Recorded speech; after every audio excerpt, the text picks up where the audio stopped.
ಜನರ ಆಶೀರ್ವಾದದಿಂದ ನಾಳೆ ಆದ್ರೆ ದೇವರಾಜ ಅರಸರವರು ದೀರ್ಘಕಾಲ ಮುಖ್ಯಮಂತ್ರಿಯಾಗಿದ್ರು, ಅದನ್ನ ಸರಿಗಟ್ಟತಕ್ಕಂಥ ಕೆಲಸ ಆಗ್ತದೆ. ಒಂದೇನಪ್ಪ ಸಂತೋಷ ಅಂತಂದ್ರೆ ದೇವರಾಜ ಅರಸರವರು ಮೈಸೂರು ಜಿಲ್ಲೆಯವರು, ನಾನು ಮೈಸೂರು ಜಿಲ್ಲೆಯವರು.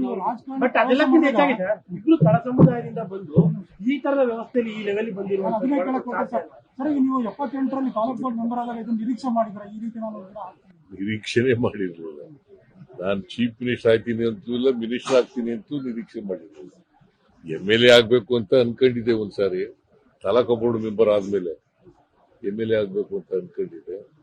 ಸೊ ಈಗ 8 ಚುನಾವಣೆಗಳು ಗೆದ್ದಿದ್ದೀನಿ, 2 ಪಾರ್ಲಿಮೆಂಟ್ ಸೋತಿದ್ದೀನಿ, 2 ಅಸೆಂಬ್ಲಿ ಸೋತಿದ್ದೀನಿ. ಸೊ 4 ಚುನಾವಣೆಗಳು, 12 ತಾಲೂಕು ಬೋರ್ಡ್ ಸೇರಿ 13 ಚುನಾವಣೆಗಳು ಗೆದ್ದಿದ್ದೀನಿ, 13 ಚುನಾವಣೆಗಳು ಮಾಡಿದ್ದೀನಿ. ನೀವು ತಳ ಸಮುದಾಯದವರು, ದೇವರಾಜ ತಳ ಸಮುದಾಯದವರು, ಈ ವ್ಯವಸ್ಥೆಯಲ್ಲಿ ಈ ಲೆವೆಲ್ ಬಂದ್ರೆ ದೊಡ್ಡ ಸಾಧನೆ ಅಲ್ವಾ? ಅವರು ಸಾಮಾಜಿಕವಾಗಿ ಹಿಂದುಳಿದವರಲ್ಲ, ದೇವರಾಜ ಸಾಮಾಜಿಕವಾಗಿ ಮುಂದುವರೆದವರು.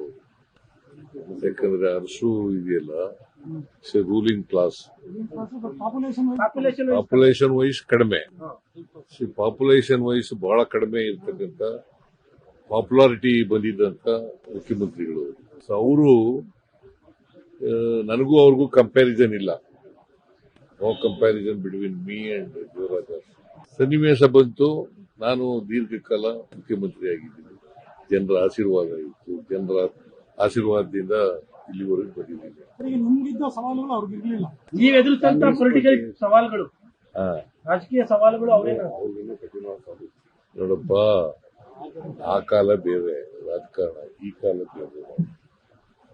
ಒಂದೊಂದು ಕಾಲಕ್ಕೆ ಬೇರೆ ಬೇರೆ ಇರ್ತವೆ. ಅವತ್ತು ಈಗ ನಾನು 83ರಲ್ಲಿ ಎಲೆಕ್ಷನ್ ನಿಂತ್ಕೊಂಡಾಗ ಜನರೇ ದುಡ್ಡು ಕೊಟ್ರು, ಓಟು ಕೊಟ್ರು. ದೇವರಾಜ ಅರಸರವರು ಮುಖ್ಯಮಂತ್ರಿ ಆಗಿರುವಾಗ, ಅವ್ರು ಎಲೆಕ್ಷನ್ ನಿಂತ್ಕೊಳ್ಳುವಾಗ ಜನ ದುಡ್ಡು ಕೊಟ್ಟು ಎಲೆಕ್ಷನ್ ಮಾಡ್ತಾ ಇದ್ರು. ಒಂದ್ಸಾರಿ ಇನಾನಿಮಸ್ ಆಗಿ ಗೆದ್ದಿದ್ರು 62ರಲ್ಲಿ. ಸೊ ಆ ಕಾಲ ಬೇರೆ, ಈ ಕಾಲ ಬೇರೆ, ಬದಲಾವಣೆ ಆಗ್ತಾ ಇರ್ತದೆ. ಈ ಅವಧಿ ಕಂಪ್ಲೀಟ್ ಮಾಡ್ಬಿಟ್ರೆ ನೀವು ಆಲ್ ಟೈಮ್ ರೆಕಾರ್ಡ್ ಯಾರು ಬ್ರೇಕ್ ಮಾಡಕ್ ಸಾಧ್ಯನೇ ಇಲ್ಲ. ಮತ್ತೇನಿಲ್ಲ, ರೆಕಾರ್ಡ್ಗಳು ಯಾವಾಗಲೂ ಬ್ರೇಕ್ ಮಾಡದೆ ಇರೋದು. ಈಗ ಕ್ರಿಕೆಟರ್ ಯಾರವರು, ಸಚಿನ್ ತೆಂಡೂಲ್ಕರ್, ವಿರಾಟ್ ಕೊಹ್ಲಿ ರೂಟ್ ಈಗ ವಿರಾಟ್ ಕೊಹ್ಲಿ ಮಾಡ್ಲಿಲ್ವಾ? ಮೈಸೂರು ಭಾಗದಲ್ಲಿ ವಿರಾಟ್ ಕೊಹ್ಲಿ ಕಾಣ್ತಾ ಇಲ್ವಲ್ಲ, ವಿರಾಟ್ ಕೊಹ್ಲಿ ಇಲ್ವಲ್ಲ. ಅದರಿಂದ ಯಾವುದು ಇನ್ನೊಬ್ರು ಬರದೇ ಇಲ್ಲ ಅಂತ ನಾನು ಹೇಳಕ್ ಹೋಗಲ್ಲ. ಬರಬಹುದು, ನಮ್ಮ ರೆಕಾರ್ಡ್ ಅನ್ನು ಬ್ರೇಕ್ ಮಾಡ್ತಕ್ಕಂಥವ್ರು ಬರಬಹುದು, ಅಥವಾ ನನಗಿಂತ ಜಾಸ್ತಿ ಬಜೆಟ್ ಮಂಡಿಸೋರು ಬರಬಹುದು. ಹಣಕಾಸಿನ ಮಂತ್ರಿ ಸಿದ್ಧತೆಗಳು ಮಾಡ್ತಾ ಇದ್ದೀವಿ. ಯಾವಾಗಿಂದ ಸಭೆಗಳು? ಸಂಕ್ರಾಂತಿ ಆದ್ಮೇಲೆ. ಸಾಧನ 1000 ದಿನಗಳ ಸಾಧನೆ ಏನ್ ನಾನು ಇನ್ನೂ ಯೋಚನೆ ಮಾಡಿಲ್ಲ. ಅದು ಅಲ್ಲ, ಸರ್ಕಾರಕ್ಕೆ 1 ವರ್ಷ, 1000 ದಿನ ಆಗುತ್ತೆ ಗೊತ್ತಿಲ್ಲ, ಯೋಚನೆ ಮಾಡಿಲ್ಲ.